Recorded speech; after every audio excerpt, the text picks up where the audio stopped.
శ్రీ గురుభ్యో నమః, శ్రీమాత్రే నమః. Welcome to VMK astro numerology channel.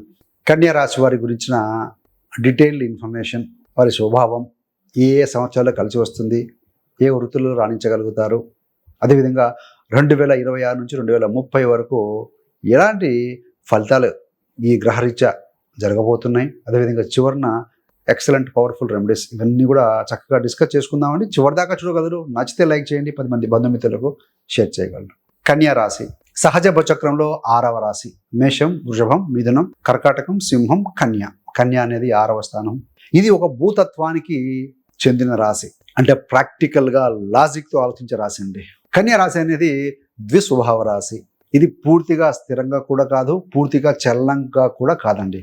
2 లక్షణాలు కలిసిన మిక్స్డ్ నేచర్ కలిగిన రాశి ఈ యొక్క కన్యా రాశి. దీనివల్ల ఏంటంటే కన్యా రాశి వాళ్ళు వారి యొక్క మనస్సు ఒకేసారి 2-3 విషయాల గురించి ఆలోచిస్తూ ఉంటుంది. కాస్త ఉన్న వయసు కంటే కొంచెం తక్కువ కనపడే రకంగా ఉంటారు. ఎప్పుడు లోపల ఏదో విశ్లేషణ, ప్లానింగ్, కంపారిజన్ నడుస్తూనే ఉంటుందండి కన్యా రాశి వారికి. ఇలాంటి ఎక్కువ ఆలోచన చాలాసార్లు వీరిని ఒత్తిడికి, టెన్షన్ కూడా కొన్నిసార్లు తీసుకొస్తుంది.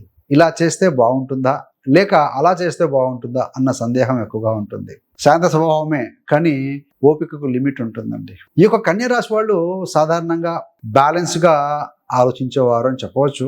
ఎవరు కరెక్ట్, ఎవరు తప్పు, ఇలా అంచనా వేసి చూసేటువంటి అనాలిసిస్ వీరి దగ్గర ఉంటుందండి. ఎక్కువగా ఆలోచిస్తారు, కానీ ఓపికగా పరిశీలించి నిర్ణయం తీసుకునే అలవాటు కూడా ఉంటుంది.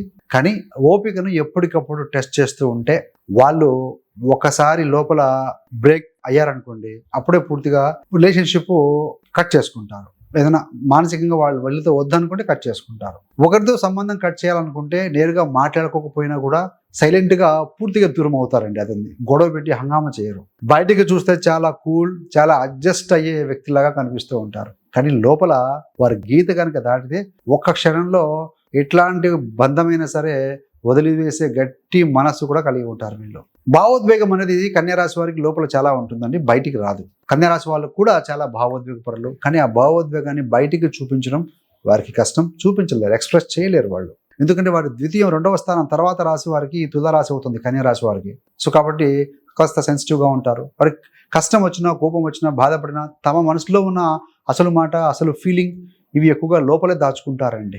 ద్వితీయాధిపతి వాక్కు అధిపతి శుక్రుడు కాబట్టి హార్డ్గా చెప్పలేరు. నేను ఇలా ఫీల్ అవుతున్నా అని చెప్పకుండా తమలో తమనే తాము కరిగిపోతూ ఉండే స్వభావం కలిగిన వారు ఈ యొక్క కన్యా రాశి వారు. ఇలా చెప్పకుండా లోపల పెట్టుకోవటం వల్ల కొన్నిసార్లు డిప్రెషన్, మైండ్ హెవీగా ఉండటము, అనవసర ఆందోళనలు కూడా వచ్చే అవకాశం ఉంటుంది. మరి వీరికి ఉన్న టాలెంట్ ఏంటంటే multi tasking, detailed mind. So కాబట్టి వీళ్ళు ఒకే టైంలో ఎన్నో పనులు నిర్వహించగలిగిన సామర్థ్యం కలిగి ఉంటారండి. చిన్న చిన్న డీటెయిల్స్ పై కూడా దృష్టి పెట్టే అలవాటు వీరిలో ఎక్కువ. ఏది ఏమైనా 1 task at time is good. ఒకేసారి మల్టిపుల్ టాస్క్లు చేయడం వల్ల దాంట్లో మన క్లారిటీ అనేది తక్కువగా ఉంటుంది. కాబట్టి 1 by 1 చేసుకుంటూ ఉంటే బాగుంటుంది. వీళ్ళు ఏంటంటే మంచి అకౌంటెంట్ గాను, మేనేజర్ గాను, ఆర్గనైజర్గా గాను, టీచర్గా గాను, అనలిస్ట్గా గాను, ఇంజనీర్గా గాను, డాక్టర్స్గా గాను, అంటే ఇలాంటి జాబ్స్లో అద్భుతంగా రాణించగలుగుతారని చెప్పవచ్చు. ఈ యొక్క కన్యా రాశి వారికి ఏంటంటే ఎప్పుడు దుఃఖం మీద మైండ్ పెట్టుకుంటే దుఃఖమే ఎక్కువ అవుతుంది. ఆనందకరమైన విషయాలపై మీ దగ్గర ఉన్న మంచి మంచి విషయాల యందు పాయింట్లపై కనుక దృష్టి పెడితే, అదేవిధంగా జీవితంలో వచ్చిన చిన్న చిన్న విజయాల మీద దృష్టి పెడితే ఆనందం యాక్టివ్ అవుతుంది. అంతకంటే ఇంకా మంచి అవకాశాలు వస్తాయండి. ఏద్భావం తద్భవతి. మనం మైండ్లో ఏ విత్తనాలు వేస్తే అవే మొలుస్తాయి, అంతేగాని వేప విత్తనం వేసి మామిడికాయ రాదండి. సో అంటే మెంటల్ ఫోకస్, దేని మీద ఫోకస్ చేస్తే దాని మీద మనం వృద్ధి అవుతుంది. కాబట్టి సో పాజిటివ్ మీదనే ఎక్కువగా ఫోకస్ చేయండి. మరి కన్యా రాశి వారికి బాగా కలిసి వచ్చే రాశులు ఏంటి, ఫ్రెండ్లీనెస్ ఏంటి, ఫ్రెండ్షిప్ అయితేనేమి, ప్రేమ జీవితం అయితేనేమి, జనరల్గా సపోర్ట్ కోసం కన్యా రాశి వారికి బాగా సహకరించే రాశులు ఏమైనా ఉన్నాయా అంటే మొదటిది వృషభ రాశి, మిథున రాశి, తుల రాశి, మకర రాశి మరియు కుంభరాశి. ఈ రాశుల వాళ్ళతో బాగా అర్థం చేసుకునే బంధం ఏర్పడుతుందండి. మానసికంగా సపోర్టు, లాంగ్ టర్మ్ రిలేషన్షిప్, ఇవన్నీ కలిసి ప్లాన్ చేసి ఎదగాలనే ఎనర్జీ కూడా వస్తుంది. ఇలాంటి రాశుల వాళ్ళను జీవితంలో నిలబెట్టుకోవడం కన్యా రాశి వారికి ఎంతో ఉపయోగకరం. కానీ ఈ యొక్క కుంభరాశి, కన్యా రాశి షష్టాష్టకంలో ఉంటుంది కాబట్టి మ్యారేజ్ విషయంలో మాత్రం అనుకూలంగా ఉన్నా, ఫ్రెండ్లీగా ఉన్నా మిస్అండర్స్టాండింగ్, మిస్కమ్యూనికేషన్ కొన్నిసార్లు ఉంటుంది. ఒక మ్యారేజ్ విషయంలో మాత్రం మిగతా జన్మలగ్నం నుంచి కూడా చూసుకోవాలి. మరి కన్యా రాశి వారికి టర్నింగ్ పాయింట్లు ఏంటయ్యానంటే, కన్యా రాశి వారికి అదృష్టాన్ని బలపరిచే ప్రధానమైన గ్రహం ఏదైనా ఉందంటే శుక్రుడు అండి, ద్వితీయ నవమాధిపతి. అందుకే వీరికి పెద్ద మార్పులు కొంచెం లేటుగానే వస్తాయి. 26 నుంచి 27 ఏళ్ళు చిన్న పాజిటివ్ మార్పు ఉంటుంది. మంచి మంచి అవకాశాలు వస్తాయి. కొత్త దిశలో అడుగు వేస్తారు. కొంత స్టెబిలిటీ మొదలవుతుంది. 31 నుండి 32 ఏళ్ల మధ్య జీవితంలో మొట్టమొదటి టర్నింగ్ పాయింట్. కెరీర్, సంబంధాలు, ఆర్థిక స్థితి వీటిలో మంచి మార్పు వస్తుందండి. 36 నుంచి 37 ఏళ్ల మధ్యలో రెండో పెద్ద టర్నింగ్ పాయింట్. చాలా ఏళ్ళుగా మనసులో పెట్టుకున్న పెద్ద కోరికలు ఏవైతే ఉంటాయో అవి నెరవేరే అవకాశం ఉంటుంది. ఇప్పటికీ రాలేదేమో అనుకున్న విషయాలు ఈ వయసులో సడన్గా సెటిల్ అయ్యే అవకాశం ఉంటుందండి. అంటే స్లో స్టార్టే కానీ బలమైన సెటిల్మెంట్ అనేది ఉంటుంది ఈ యొక్క కన్యా రాశి వారికి. మరి గోచార గ్రహ ఫలితాలు 2030 వరకు ఏ విధంగా ఉండబోతున్నాయి చూద్దామండి. శని గోచారం జూన్ 2027 వరకు శని 7వ స్థానంలో ఉన్నారు. అంటే అష్టమ శని, అర్ధాష్టమ శని అవన్నీ ఏమి లేవండి మీకు. 7వ స్థానం అంటే దాంపత్య జీవితము, బిజినెస్ పార్ట్నర్షిప్, పెద్ద పెద్ద ఒప్పందాలు. సో కాబట్టి ఈ స్థితిలో మారిటల్ లైఫ్లో కొంత అసంతృప్తి, చిన్న చిన్న గొడవలు రావచ్చు. ఇద్దరు కూడా తమ మాట మీద పట్టుబడ్డం, స్టబ్బన్గా ఉండడం కొంచెం కనపడుతూ ఉంటుంది. ఏదైనా పెద్ద స్థాయి ప్రాపర్టీ డీల్స్ కానీ, పెద్ద బిజినెస్ పార్ట్నర్షిప్ ఫైనల్ అయ్యే దాంట్లో లేట్ అవ్వడం, శని ఆలస్యానికి కారకుడు కాబట్టి కొంత హోల్డ్లో ఉండొచ్చు. సో డైలీ ఇన్కమ్ కోసం ఇది మంచి ఛాన్స్ అయ్యా అనుకొని వెంటనే పార్ట్నర్షిప్లో జంప్ అవ్వకుండా డాక్యుమెంట్లని, ఆ యొక్క రాబోయే మనుషుల స్వభావాల్ని బాగా చెక్ చేసుకొని ముందుకు వెళ్ళాలండి. మీపై ఈర్ష్యతో లేదా తమ లాభం కోసం కొందరు చాలా షార్ప్గా, సైలెంట్గా ఆడే ప్రయత్నం చేయొచ్చు. సో అది కూడా గమనిస్తూ ఉండాలి మీరు జాగ్రత్తగా. జూన్ 2027 నుండి 8వ ఇంట్లోకి శని వస్తారు. అష్టమ శని మొదలవుతుంది. 2.5 సంవత్సరం పాటుగా ఇది దాదాపుగా ఉంటుంది. మేషరాశిలో ఉంటాడు ఆయన. ఇది మిక్స్డ్ రిజల్ట్ని తీసుకొస్తుందండి, మిశ్రమ ఫలితాలను ఇస్తుంది. ఎందుకంటే 6వ అధిపతి 8లో ఉన్నారు కాబట్టి విపరీత రాజయోగం అంటాం. ఎక్కువగా ఇది లగ్నం నుంచి జాతకంలో చూస్తాం, బట్ గోచారంలో కొద్ది వరకు భావించవచ్చు. కోర్టు కేసులు, లీగల్ ఇష్యూస్, ఫైనాన్షియల్ డిస్ప్యూట్స్ ఉన్న వారికి ఆ సమస్యల నుంచి బయటపడే అవకాశాలు ఉన్నాయి పాజిటివ్ వైపు చూస్తే. డెప్ట్ అప్పుల నుంచి బయటపడేందుకు సెటిల్మెంటు, రీస్ట్రక్చరింగ్, రిలీఫ్ వచ్చే అవకాశాలు కూడా ఉంటాయండి. స్టడీస్, కోచింగు, కోర్సులు ఏదైనా తీసుకున్న కోర్సులను మార్చుకోవడం, కొత్త సబ్జెక్ట్ లేదా కొత్త స్కిల్ నేర్చుకోవడం సులభంగా పనిచేస్తాయని చెప్పవచ్చు. ఫ్యామిలీ ప్లానింగు, పిల్లల యోగం కావచ్చు, సంతాన విషయాల్లో కూడా మంచి ఫలితాలు ఇవ్వగల పొజిషన్ అని చెప్పాలండి. ఏది ఏమైనా మీ యొక్క వ్యక్తిగత జాతకంలో కూడా శని బలం ఏ విధంగా ఉందో చెక్ చేసుకోండి. మరి పాజిటివ్ వైపు. నెగిటివ్ వైపు ఏంటంటే ఇంటిలో ఎవరితో ఒకరితో కారణం లేకుండా గొడవలు, మాట కలవకపోవటము, ఇలాంటి పరిస్థితులు రావచ్చు. ఎందుకంటే అష్టమంలో ఉన్న శని మీ యొక్క ధన, కుటుంబ, వాక్కు స్థానాన్ని చూస్తూ ఉంటారు. పళ్ళు, గొంతు, మోకాలు, కాలువేళ్ళు ఇలా చిన్న చిన్న ఇబ్బందులు రావచ్చండి. ఎక్కడి నుంచో వస్తుంది ఖర్చు తెలియదు, అనుకోకుండా సడన్గా వ్యయం కావటం, విదేశీ ప్రయాణం కావచ్చు, దూర ప్రయాణాలు కావచ్చు, లేదా కొత్త ప్రాంతాల్లో స్టే చేయాల్సిన రావటం, ఇలాంటి అవకాశాలు ఎక్కువగా పెరుగుతాయండి. ఈ యొక్క సమయంలో అష్టమ శని ఉన్నప్పుడు ఓపికగా ఆరోగ్యం మీద జాగ్రత్త చూసుకోవాలి. కుటుంబంలో అనవసరమైన వాగ్వాదాలు తగ్గించుకుంటూ ఉంటే ఈ యొక్క విపరీత రాజయోగం ఏదైతే ఉందో మీకు చాలా పెద్ద లాభాన్ని ఇస్తుంది. నెగిటివ్ ఉంది, దాన్ని పాజిటివ్గా మంచుకోగల కెపాసిటీ కూడా మీ చేతుల్లోనే ఉందంటే. మరి రెండవది గురుగ్రహం గురించి చూస్తే జూన్ 2026 నుంచి 11వ స్థానం కర్కాటకంలోకి వస్తారు. కన్యా నుంచి ఈ యొక్క కర్కాటకం అవుతుంది. 11వ స్థానం అంటే లాభాలు, income, friends, network, fulfilment of desires. మరి కాబట్టి ఏంటంటే ఈ సమయంలో ప్రమోషన్కి అవకాశాలు ఉన్నాయి. వృత్తి నుంచి తర్వాత స్థానం 10 అంటే వృత్తి 10 తర్వాత 11 ఉంది కాబట్టి ప్రమోషన్ అవకాశాలు బలపడతాయి ఎవరైతే కనుక ఎలిజిబుల్ ఉన్నారో. నిరుద్యోగులకి, జాబ్ కోసం ప్రయత్నించే వారికి కూడా మంచి మంచి అవకాశాలు వస్తాయండి. ఆన్లైన్ జాబ్స్ అయితే మార్కెటింగ్, పబ్లిక్ డీలింగ్, సోషల్ మీడియాలో చేసేటువంటి పని, ఇవన్నీ కూడా మంచి ఫలితాలు ఇస్తాయని చెప్పవచ్చు. మ్యారేజ్ ప్రపోజల్స్ కావచ్చు, పిల్లల యోగం, సంతానం కలిగే అవకాశం ఉంటుంది. కుటుంబంలో శుభకార్యాలు చేసుకునే అవకాశాలు పెరుగుతాయి. మీరు పడుతున్న కష్టం వృధా కాకుండా దానికి తగినట్టుగా 100% కరెక్ట్ బెనిఫిట్ వచ్చే పీరియడ్గా భావించవచ్చు.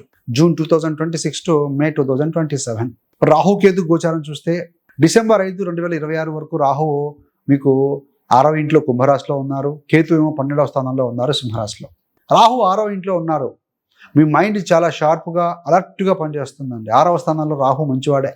పోటీ పరీక్షలు అంటే 6 అంటే శత్రువులు ఉన్న రోగ బాధ కదా, రోగాలు ఇట్లాంటివి. సో పోటీ పరీక్షలు, కాంపిటీషన్స్, స్పోర్ట్స్, రైవల్ నేచర్ ఇవన్నీ కూడా మీకు ఫేవరబిలిటీ ఇవ్వగలుగుతాయండి. శత్రువుల మీద వ్యతిరేక భావన ఉన్న వాళ్ళ మీద గెలుపు సాధించే యోగాలు ఉంటాయి ఈ సమయంలో. కేతు 12వ స్థానంలో ఉన్నారు. మీరు లోతైన ఆలోచన కలిగి ఉంటారు, ఆధ్యాత్మికత, దయ కలిగి ఉంటారు, సేవాభావం పెరుగుతుంది. సేవాభావం వైపు ఎక్కువ ఆకర్షితులు అవుతారని చెప్పవచ్చు. చిన్న చిన్న డీటెయిల్స్ మీద కూడా ఎక్కువగా ఫోకస్ పెరుగుతుంది. 2027 నుండి 28 మధ్య వరకు రాహు 5వ ఇంట్లోకి వస్తారండి, మకరానికి. ఇది మీ ప్రేమ జీవితంలో అలజడి తీసుకొచ్చే అవకాశం ఉంటుంది. కొంతమందికి బ్రేకప్ కావచ్చు, సడన్గా సైలెంట్గా ఉండిపోవడం, అవతలి వాళ్ళు బ్లాక్ చేస్తుండడము, కమ్యూనికేషన్ బ్లాక్ వంటి పరిస్థితులు రావచ్చు. స్టడీ విషయంలో కూడా కాస్త కన్ఫ్యూజను, ఏ కోర్సు బెటరు, ఇది వదిలి అది చేయాలా, ఏది చేయాలి అని ఇతరుల మాట మాటల ప్రభావం ఎక్కువగా పడుతుంది మీ మీద. అంటే మీ నిర్ణయాల మీద ఇతరుల ఇన్ఫ్లుయెన్స్ ఎక్కువగా ఉండే సమయం అండి ఇది. విద్యార్థులు ఈ యొక్క నెట్వర్క్, మీడియా, సోషల్ మీడియా మీద కొంచెం దూరం పెట్టాలి, సమయం కేటాయించుకోవాలి చదువుకండి. అందుకే మీ మనసులో మీ స్వరాన్ని కూడా వినాలి, ఎదుటి వాళ్ళు చెప్పిందే కాదు. 2028 మధ్య నుంచి 2029 వరకు రాహు 4వ ఇంటికి, కేతు 10వ ఇంటికి మారుతారు. రాహు 4వ స్థానంలో ఉన్నప్పుడు ఇల్లు, వాహనము, ఫ్యామిలీ, తల్లి ఇవన్నీ కీ టాపిక్స్ అవుతాయండి.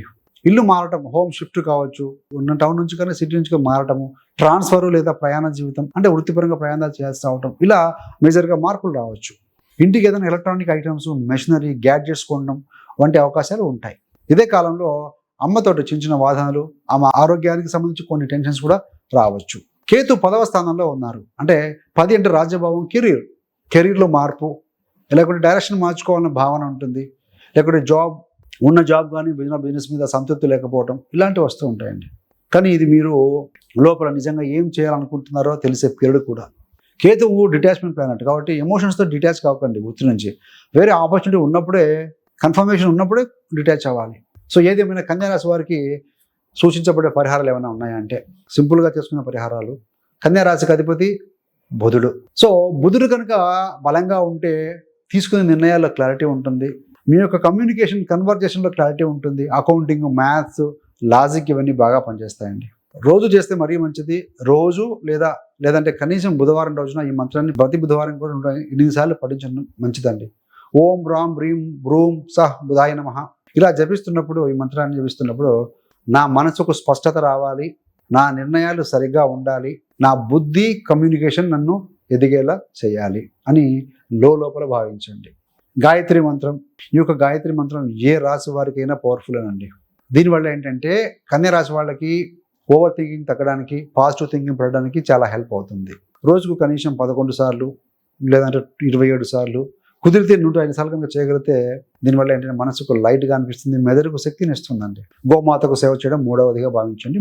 ముఖ్యంగా బుధవారం రోజున గోమాతలకి ఏదైనా గడ్డి, గ్రాసము, ధాన్యము పెట్టడం ఇవన్నీ చేస్తూ ఉంటే మంచిదండి. దోషాలు తొలగిపోతాయి.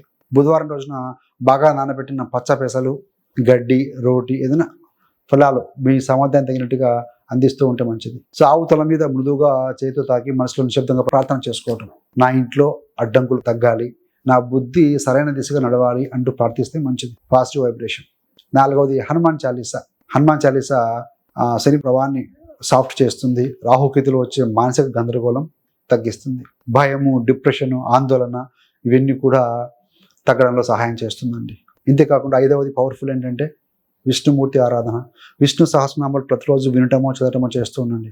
బుధుడికి అధిదేవత విష్ణుమూర్తి కాబట్టి విష్ణు సహస్రనామాలు చేస్తూ ఉంటే కనుక చాలా అద్భుతమైన ఫలితాలు చూస్తారండి. This are all the simple మీరు చేయగల రెమెడీస్ ఇవన్నీ కూడా. రోజు ఒక 15 నుండి 20 నిమిషాలు మీకోసం మీరు కేటాయించుకోగలిగితే కూడా నెగటివ్ ఆరా తగ్గడం మొదలవుతుంది. So thanks for watching. మీరు కనుక కన్యా రాశి వారు అయ్యి ఉంటే ఏ పాయింట్ మీకు టాలీ అయ్యిందో, లేదంటే మీ ఇంట్లో కుటుంబ సభ్యులు, బంధుమిత్రులు ఎవరైనా ఉంటే టాలీ అయ్యి ఉంటే కనుక ఏ పాయింట్ టాలీ అయ్యిందో కామెంట్ రూపంలో తెలియజేయగలరు. అదేవిధంగా జ్యోతిష్యం నేర్చుకోవాలని ఆసక్తి ఉన్న వారి కోసం 30 days astrology beginners course release చేశామండి. మీ యొక్క కంఫర్టబుల్ ప్లేస్లో, కన్వీనియంట్ టైంలో కూర్చొని నేర్చుకునే విధంగా ఈ కోర్స్ డిజైన్ చేయడం జరిగింది. అది రిలీజ్ అయింది, చాలా మంది నేర్చుకుంటూ హ్యాపీగా ముందుకు వెళ్తున్నారు. సో మీ యొక్క గోచారం, మీ యొక్క జాతకం పరిశీలించుకునే విధంగా ఆ కోర్స్ డిజైన్ చేయబడింది. 30 days తర్వాత డెఫినెట్గా 2 కూడా మీరు నేర్చుకుంటారండి, మీరే పరిశీలించుకోగలుగుతారు. సో అలా ఇంట్రెస్ట్ ఉన్న వారి కోసం ఆ యొక్క కోర్స్ లింక్ డిస్క్రిప్షన్ ఇవ్వడం జరుగుతుంది, గమనించగలరు. So thanks for watching. ఇలాంటి మరిన్ని మంచి వీడియోల కోసం VMK astro numerology channel subscribe చేసుకోగలరు. పక్కన ఉన్న బెల్ సింబల్ మీద క్లిక్ చేస్తే మీరు చేసే ప్రతి వీడియో కూడా నోటిఫికేషన్ ద్వారా మీ దాకా అందుతుంది. సర్వేజన సుఖినో భవంతు. స్వస్తి.